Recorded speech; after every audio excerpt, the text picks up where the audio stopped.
Welcome back to Double Details. This is going to be episode 9. Wow. This is episode 9. Yeah. Honestly, it's our biggest episode. Yeah. Let's be real. We saved the best for this episode. Oh my gosh. We did it. We talked to the guy. We talked to Larry Hall himself. Well, not the real He's Larry. not Larry Hall. Not the real one. We're not going to talk to him. No. Sorry, guys. That's off the table. No way. We talked to Paul Walter Hauser. Oh my gosh. Crazy. We've been sitting on this, guys, for about a month. Literally a month. Actually, yeah, a month to the day is when we found out we were going to get to talk to him. So yeah, this is so exciting. We've been holding it for a long time. We're really excited for you to hear our talk with him. We just got off the call with him. He was super fun. So fun to talk to. So laid back, so chill, so funny, but so knowledgeable about acting and what goes into it and the thought behind some things. It was just so interesting to hear him speak. Yeah, for sure. And he was really sweet and really fun to talk to. So here is our awesome interview with Paul Walter Hauser. Oh, Walter Hauser. It's real. We really talked to him. It's crazy. Here it is.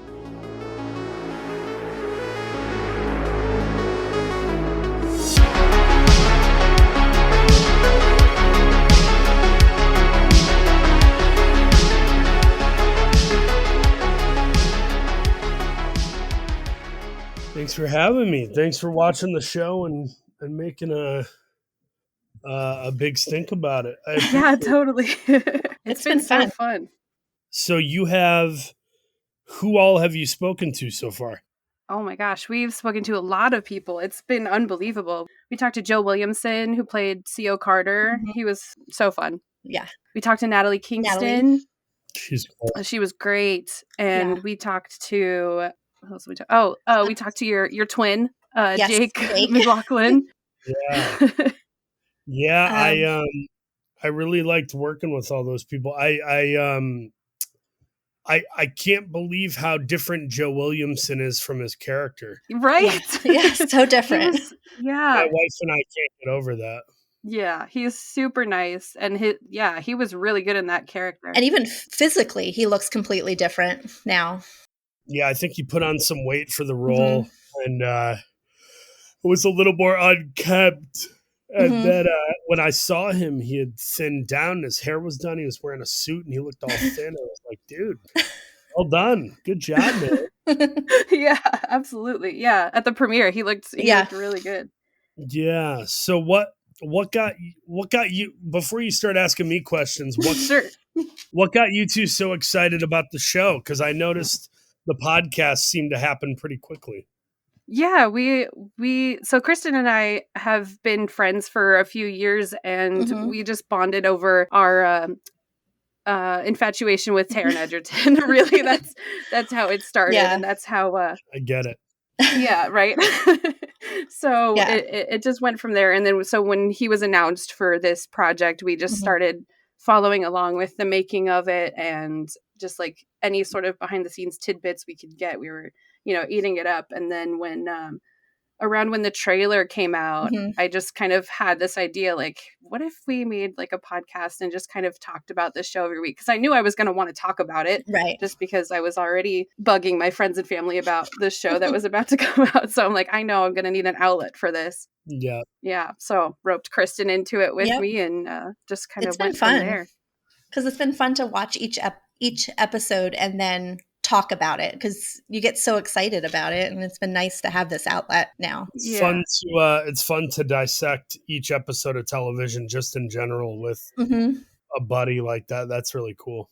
Yeah, absolutely. It's been really nice. And just having a different way to look at the show too, like knowing that we're going to be talking about it and sharing it with other people, it has been a very unique way to watch a show. Yeah, it's been really cool. It's helped me, I think, because I don't like typically that kind of show where the mind thriller stuff kind of messes with my mind sometimes. And so it's been nice to look through it through a different lens where I can kind of kind of remove myself from it and look at it differently. And I'm not so deep into it. Yeah, I mean, it's people underestimate what the media they intake does to them. You know, I think a show, if it's too dark, sometimes it can be troubling or stay with you longer than you want it to. Music is like that. I think like a good example of that is the mass amount of information we get from Twitter and all these sources. It's like everybody finds out about every headline at the same time. Yeah. And has to kind of feel like they have to keep up. And that's probably not good on people's brains, you know? It used to be that we had more time to process things. Exactly. We had more time to dissect things before we gave our opinion. And now we're kind of all having to play catch up with everyone around us. Or I guess it's a choice. But yeah, I think there are things that can negatively impact people. So yeah, if you're not too much into the true crime thriller genre, this could be a hard watch. But I do think we did a good job of making it dramatic and not too gory and icky. And a lot of the worst things that are in the show are just said verbally by my character. Yeah. Yeah, I think it definitely helped the deep darkness of it. It was still extremely dark just listening to it, but not being able to visualize it on the screen, I think it helped me at least. Yeah. Yeah, so we do have about 1,000 questions for you regarding the show. Yeah, so I mean, yeah, we're obsessed. It's so good. I mean, I think it turned out even better than I thought it was going to be. And it's getting like all these great reviews. Everyone's loving it. It's in the high 90% on Rotten Tomatoes. Is that? I mean, how are you feeling about that? That's pretty great. Yeah, I mean, I've done a few things that were really critically received, and that's always exciting. And I think the amount of work we all put into the show, everybody from Natalie Kingston to the supporting actors and the leads and the directors and the people making our food. I mean, everybody really stepped up their game, and it's cool to see people receive that and enjoy it so much. I think what's a little tricky though is that there's so much good television. Right. And it's like, how do you stand out in a world full of great TV shows? And hopefully it's finding an audience. I think it is. I mean, so. Stephen King loved it. Listen, that's a good sign off. You know what? Yeah. Stephen King, his TV movie It with Tim Curry back in the day, I caught a glimpse of it when I was like 6 or 7 years old. And it like scared me for years, like a year and a half. I was terrified of Stephen King's It, and I had trouble sleeping at night. And so to think that, 25, 30 years later, I get to scare him, that's really nice. Yeah, right. It's like a full circle moment. Strangely full circle, yeah. Yeah. So I know we talked about Jill Williamson's physical transformation, but you definitely went through a big physical transformation for your role too. And I mean, with your facial hair and everything. So how was that? Yeah. And kind of what was the process leading up to getting into that role? Yeah. So when I booked Blackbird, I think I was hovering near like 290 pounds when I shot this movie Queen Pins with Vince Vaughn and Kristen Bell. So I dropped, I knew I had to lose some weight to play Larry. So I dropped like 40 pounds. They gave me these amazing hair and makeup stylists and artists who added the mutton chop sideburns, added the greasy wig that I put on top of my head, and did all these little makeup effects to make sure that my skin looked kind of unnourished, and what the condition of skin must be like in prison, where they probably just throw you a bar of soap or something. So that helped out a lot. I think my weight loss combined with the hair and makeup teams really allowed for me to feel like I was the real guy when I looked at photos. Yeah. I mean it was uncanny. Pretty close. Yeah. Yeah. Because at the very, the finale, they showed your picture against the real Larry. And it's kind of scary how close it was. It is. Yeah. Yeah, that was great job. Was cool that they did that. They did that at the end of I, Tonya too. I did this movie with Margot Robbie where at the end they show everybody next to each other, and I thought that was so smart on the part of Tatiana Regal, our editor, and Craig Gillespie, the director. And when I watched the show and I saw them put the photos up at the end, I was really, really kind of grateful that that they allowed for that moment for the audience to kind of see how much work got put into us looking like the guys. And Taron too. Taron put on a ton of muscle. He had to maintain all that muscle. He did the American Midwestern type of accent. Yeah. You would have never known. Yeah, that was another person that we got to hear from was Taron's dialect coach who helped him with that accent. It was really interesting to see to hear about how that came about and how they worked on that. Yeah, they did a really fine job, and I think it's easy to give me a lot of credit because I play such a weirdo and a monster type guy, but what Taron did was incredibly difficult too. But your chemistry together was like the scenes of the two of you together. It gave me chills because it was so realistic. Like I forgot I was watching a show because you were just, the way Natalie shot it and the way you guys acted it, it was just mind-blowingly amazing. Like I can't say it enough. Like it was so good. I just can't get over how good it was and how good the both of you were. So thank you. I think a lot of, I don't know the psychological sort of foundation or through line with which two actors can have great chemistry.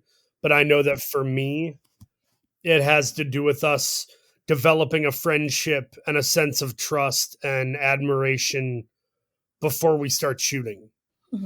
So I did that with Sebastian Stan on I, Tonya, Sam Rockwell with Richard Jewell, and now, Taron with this.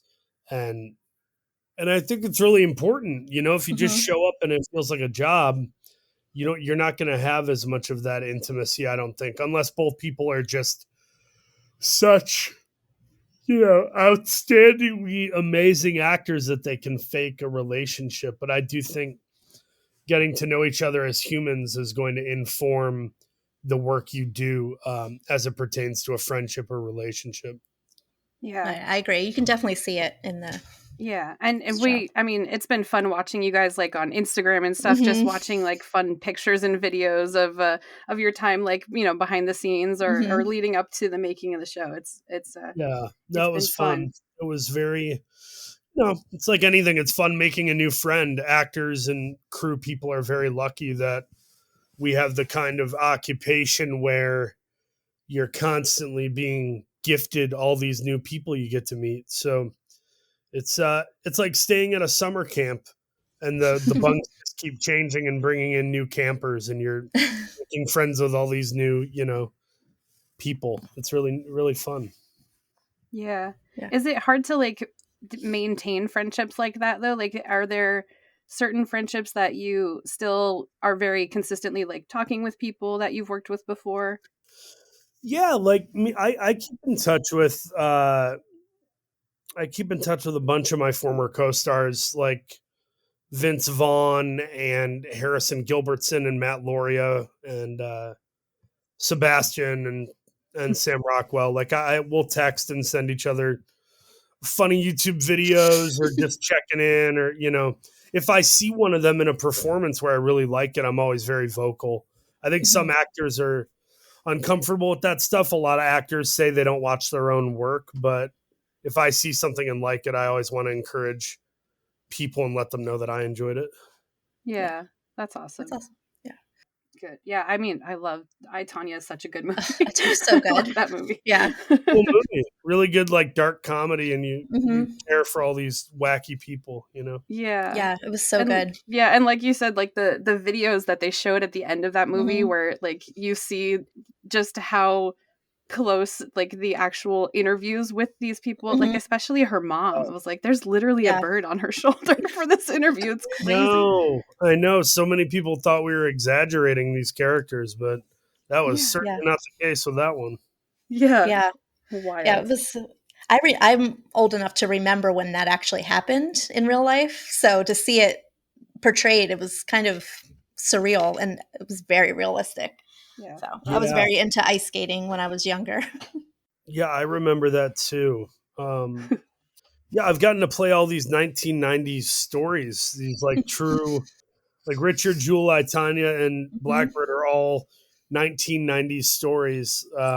When the 24-hour news cycle sort of got invented either by accident or on purpose. It's funny to do that. I wonder who the next person's going to be.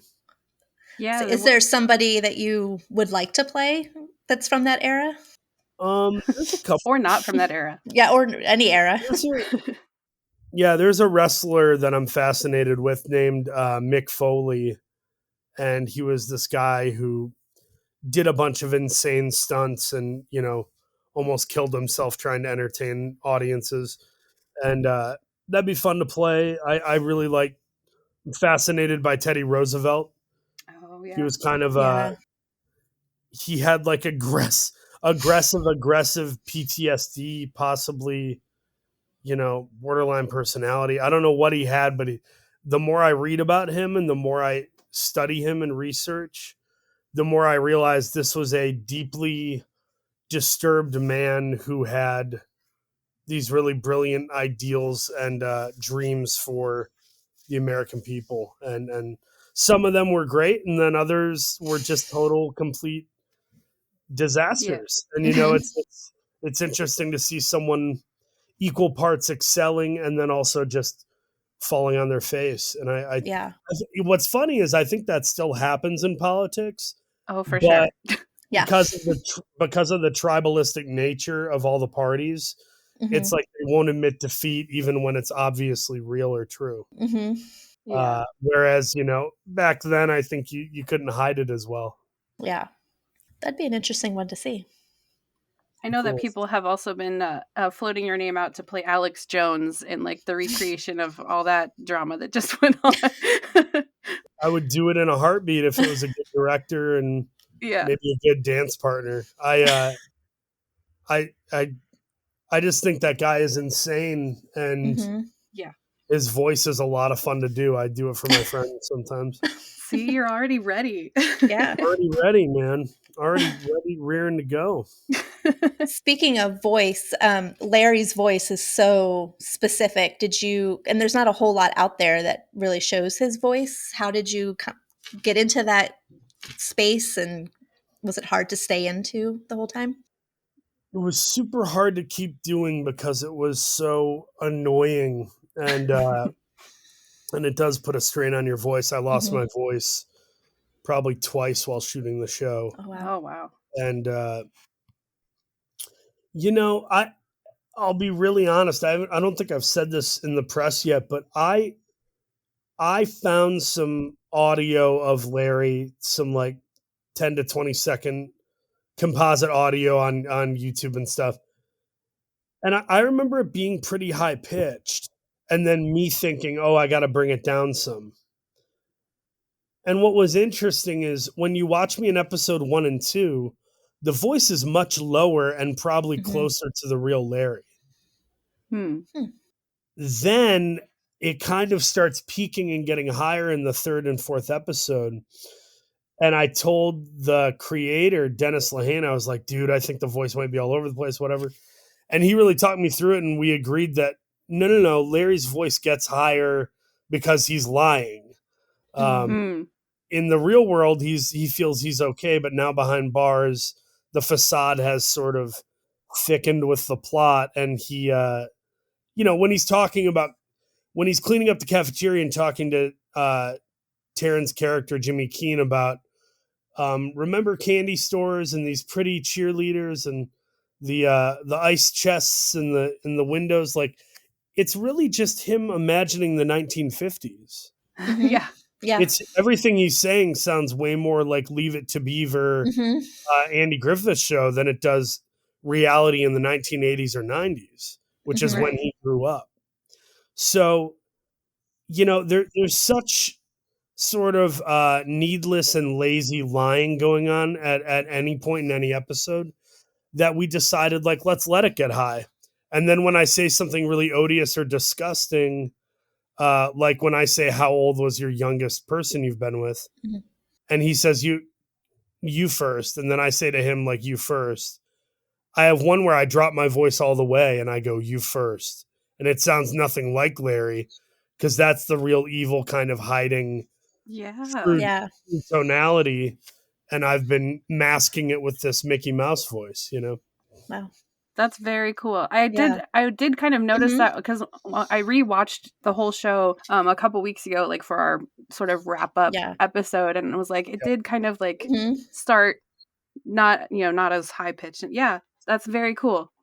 Yeah, I had some help from Dennis Lehane on that one, justifying the change, and then it made total sense to us, and we loved it. Yeah, absolutely. It really fits. I did hear that the voice has been banned in your household by by your wife. Yeah, I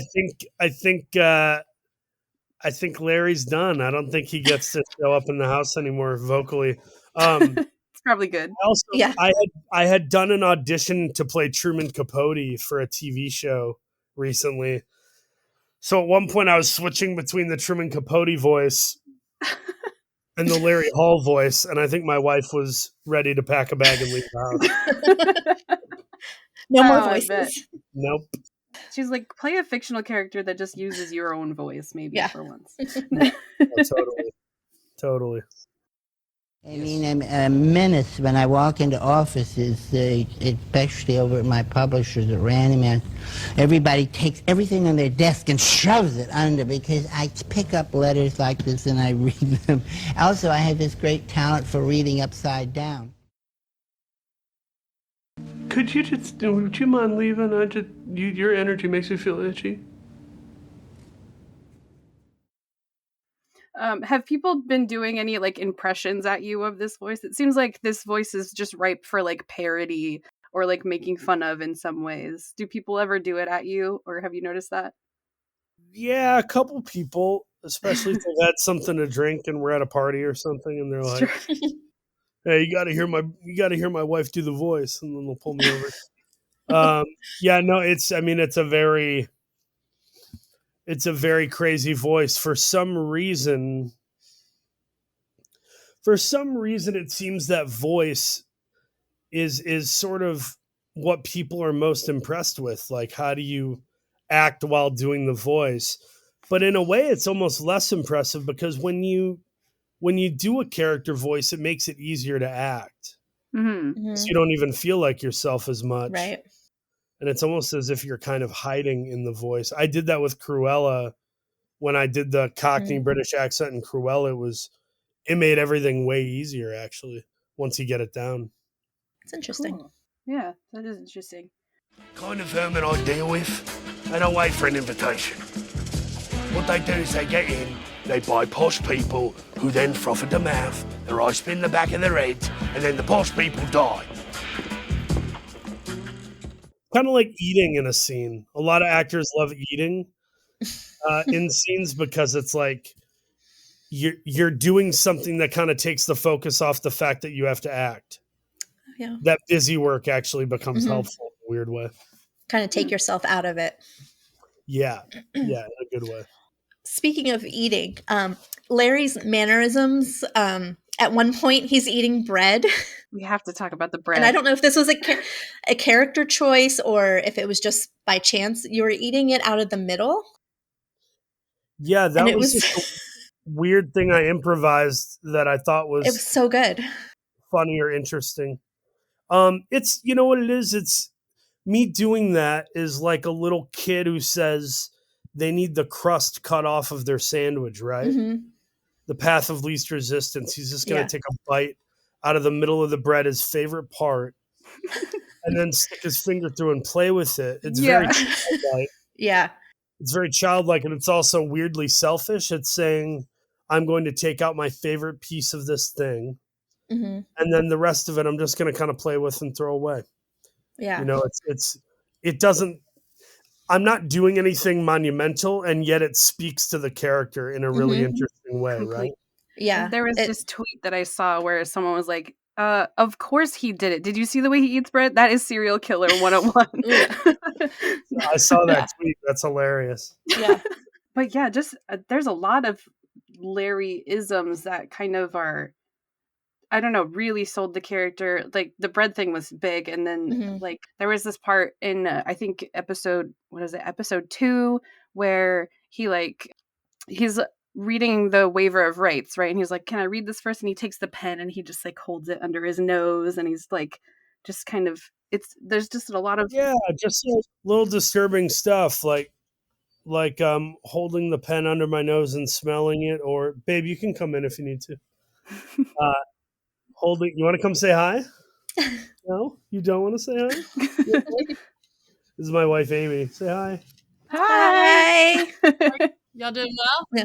Yes. Oh yeah, how are you? Good. Good. I like on Instagram. Oh, thank you. We appreciate the support. Yeah, thank you. No, yeah, I think that the pen under the nose is, once again childlike. You're just kind of sniffing something. The fact that I crush the little paper cup after I drink the water, like it's just a lot of like childlike reactionary stuff and sort of doing things that are attention grabbing without thinking, without the character being aware of them. The lack of awareness is there, but then also sometimes he's doing that as if he isn't aware, but he actually is fully aware of what he's doing. Absolutely. So, and that's kind of the way deceptive people are. You don't always know what team they're playing for based on how they're acting. Yeah. Yeah, that's definitely a big part of Larry's character is like he knows a lot more than he's letting on. He's smarter than people think he is. Yeah. And he kind of is putting on a facade that he's sort of clueless or childlike in some ways. Yeah. That comes across for sure. And I think a lot of people try to do that that sort of, oh, what are you talking about? Deflective thing. And it's like many people are fully aware of the sort of evil or even just like self-absorbed things they do. And I think there's a lot of gaslighting with Larry. Yeah. It's like you try to convince the other person that they're the crazy one or something. I love how information spills out at certain points. Like when he gives that big speech about like, it's normal to marry a 14-year-old. That's what they did in the Civil War. It's like, dude, you just you don't even need to tell us that you committed those crimes. We know now because your ideology matches up with the same brokenness and evil and ferocity of those crimes. Yeah, completely. Yeah. And it's, he's like trying to justify it and how it's like, no, this is actually fine that I do this because it was normal in the 1800s. So, and what a great parallel for our modern times of, well, this was fine in the 1950s. And it's like, are you an idiot? Like we had separate drinking fountains for ethnicities in the 50s. So don't tell me it was fine because it was 70 years ago. Right. Yeah, exactly. The stuff people say, it's just so psychotic. Yeah. Yeah. 100%. Like that's scene specifically, that one. And then when you guys are cleaning, when Larry is kind of overly confident, like those moments I thought were really interesting because other times he's very meek and kind of always looks down and kind of shy. But in those moments, his confidence soars and his voice changes and he's, leading things. And I thought that was really the difference of the two was really well done. Thanks. Yeah. That there's something so scary about that confidence. I got to play that in I, Tonya also, where my character Sean, he's so confident while doing or being so wrong. Incorrect. I am a professional bodyguard and an international counterterrorism expert. I work around the world for espionage agencies. But, Sean, you don't. But I do. But, Sean, we checked, and you don't. But I do. But you don't. But I do. I've actually been quoted as an expert in terrorism trends and profiles. And, there are people on Twitter and online who have said Paul Hauser should play Donald Trump. And it's like, I think they're saying things like that because they know that I know how to play these broken men who feel that they're in the right. To some degree, I've been that guy, not to the extent of these people where I'm, fostering hit jobs on figure skaters or trying to drag the country into a fecal pool. But men are broken. Men do have a brokenness of a misinterpreting healthy masculinity or believing that things are the way they are for a reason, or thinking they're right in their own eyes without ever having to research their own soul or research something intellectually.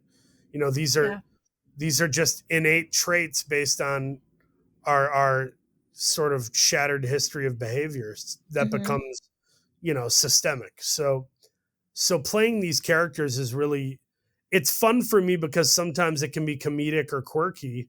And obviously I get a kick out of that. It's no different than adding flavor to a flavorless meal. I'm like, you hire me, I'm going to bring some garlic and some paprika. We're going to throw some nutmeg in there that you're not going to know what it is when you take a bite. Like I like that stuff, but at the core of it, I just think I have a cognizance for these broken men who are somehow marching when they should be crawling. Yeah. So is that something that you like, you'd like to do more of, as far as like, because you've done a lot of real people, especially lately with, Richard Jewell, which was another amazing movie. Nice. Is that something that you're really drawn to, or is there like other sort of, I guess, which do you prefer? I think I prefer to play quirky, interesting people, but the reason I say Theodore Roosevelt and Mick Foley, the wrestler who portrayed himself as this guy named Mankind, who was like a monster with a mask, like, these guys are not bad people. They're just, once again, broken men who make like crazy decisions.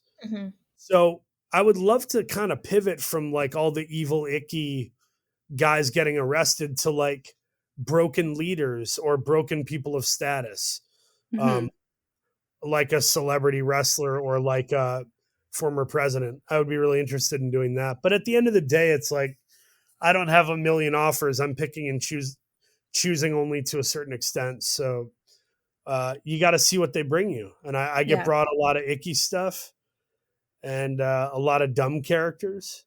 But if they're written really well, and it's like the writing in I, Tonya or the writing in Richard Jewell, like I'm happy to play certain people, even if they are silly or odious.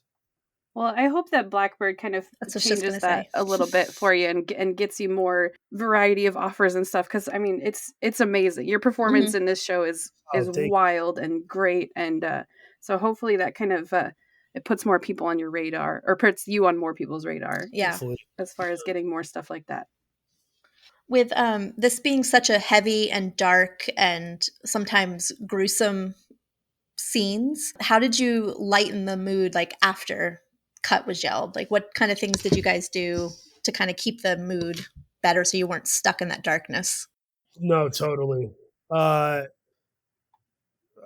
love making Taron laugh. He's got this great laugh that takes over his whole body sometimes.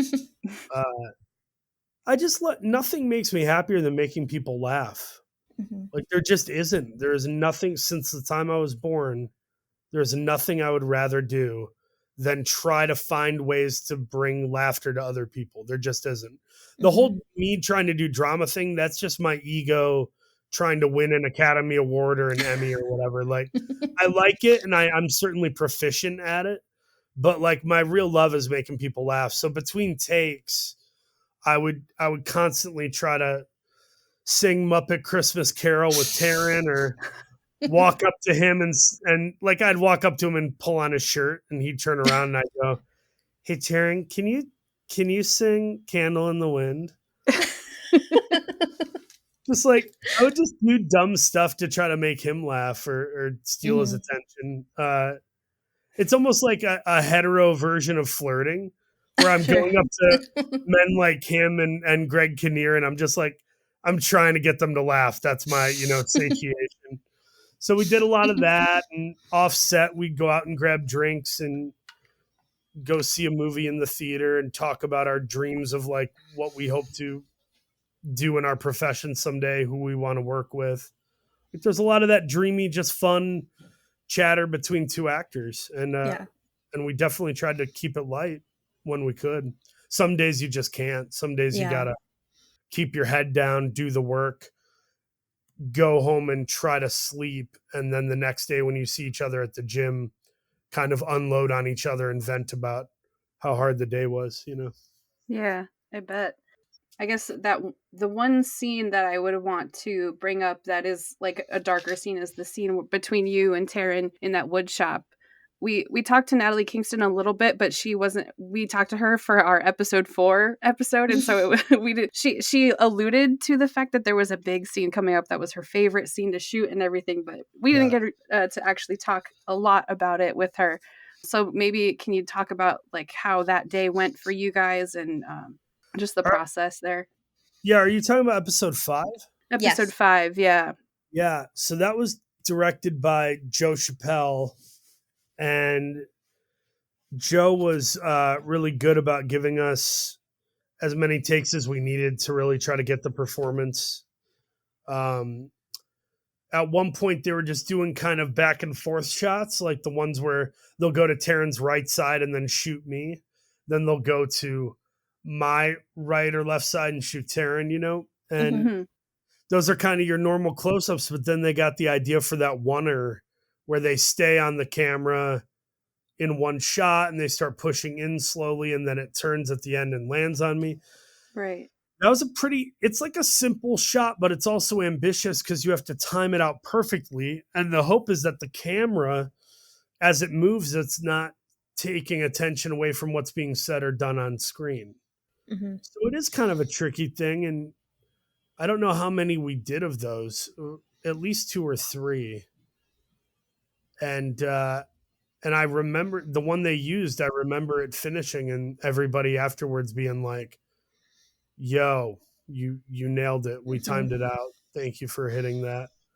And Taron, I just remember his just such a beautiful performance, how he's trying to balance his anger, fear, disgust, incoming thoughts amidst listening to my character while whilst trying to, act supportive to me as if he signs off on that kind of behavior. Yeah. Yeah. Yeah. It was interesting to watch his eyes tell the story too. Oh, so good. That's the best acting. Anytime an actor acts with their eyes, I think Taron does it brilliantly. Yeah.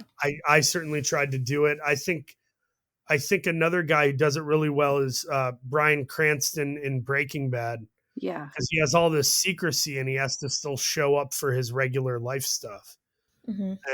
And watching his eyes in that show was so inspiring to me as an up and coming actor to say, well, why do his eyes look so present and thoughtful all the time to every single nook and cranny? Well, that's because he's so in the moment and he's doing the homework of the mind where you have to be thinking and listening.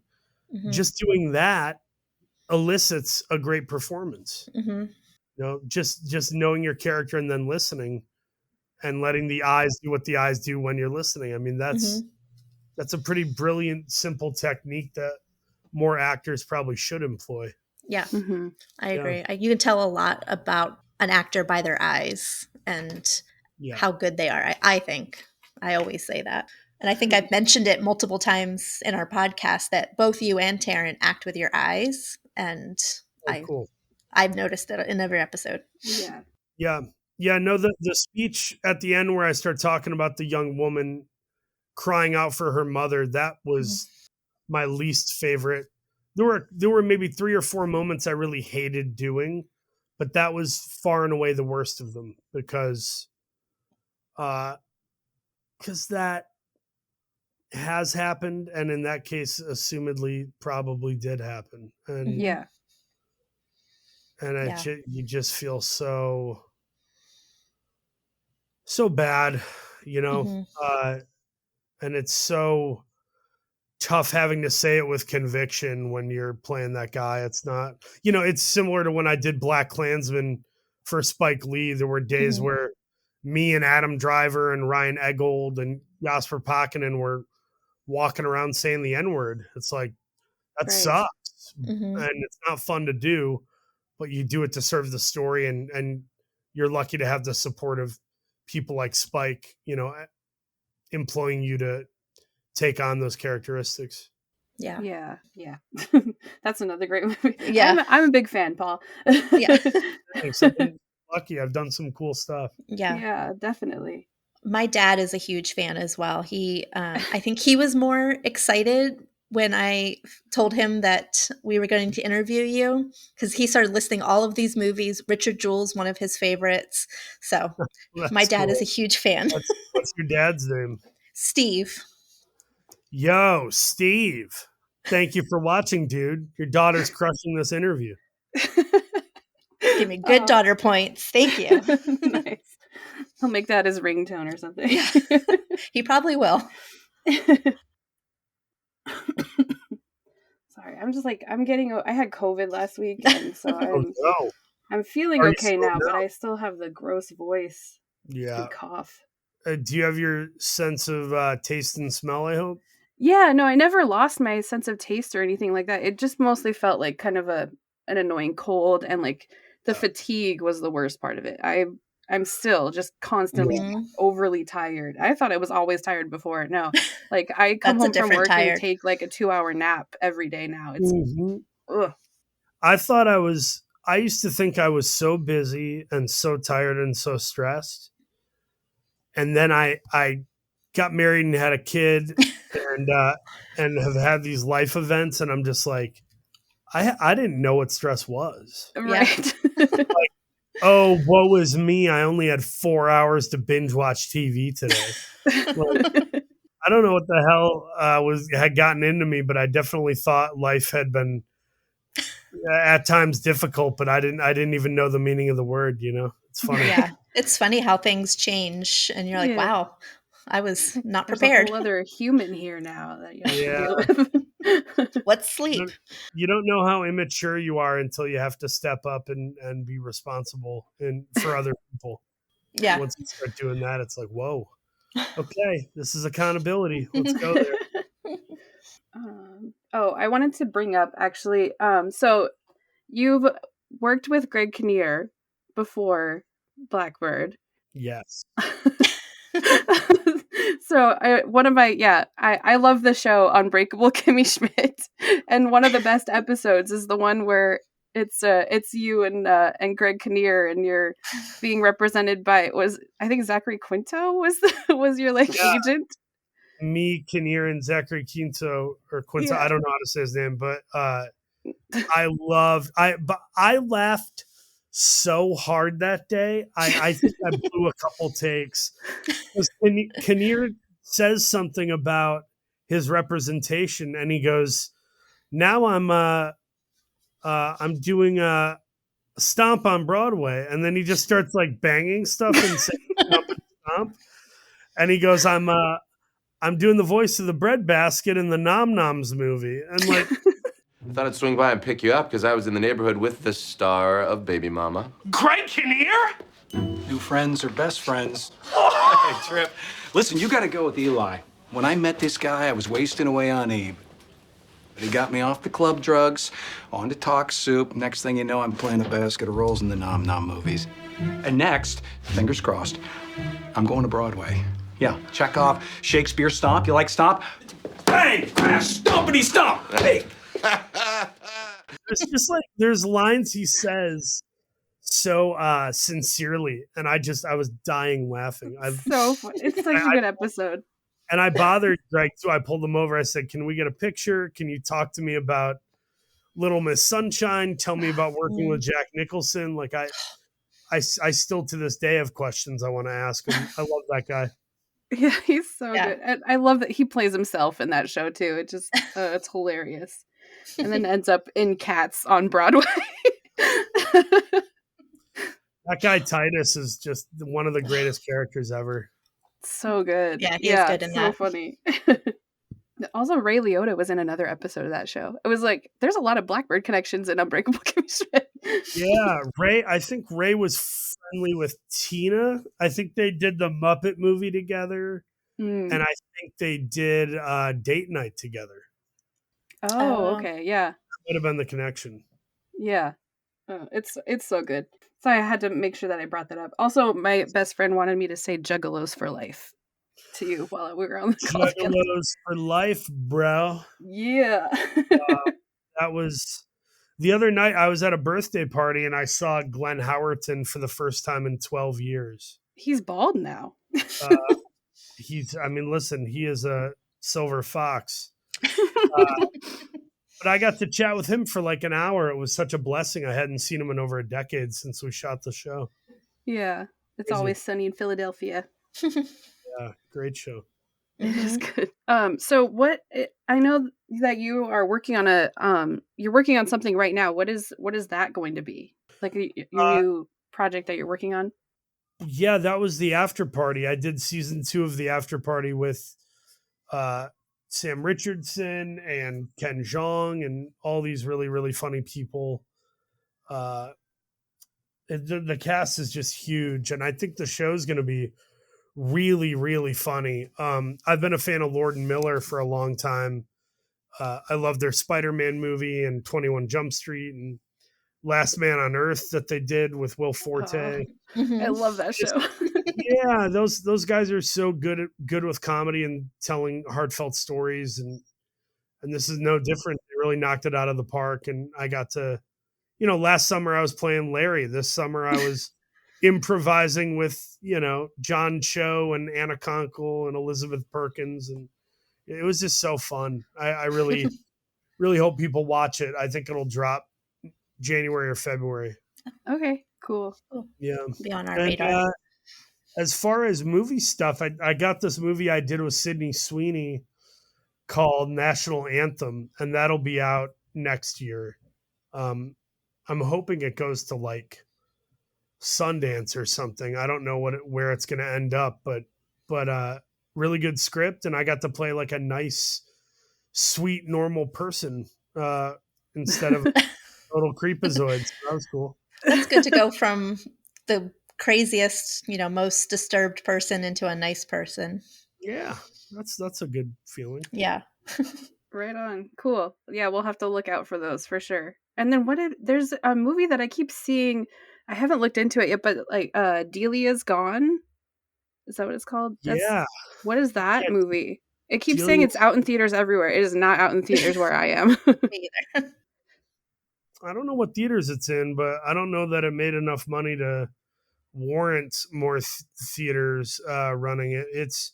It's a dramatic thriller with me, Marissa Tomei, Stefan James, oh wow, and a few other really good actors, and it just, it's a story about a mentally ill young man who gets framed for his sister's murder and his hunt for the truth when he breaks out of his care facility.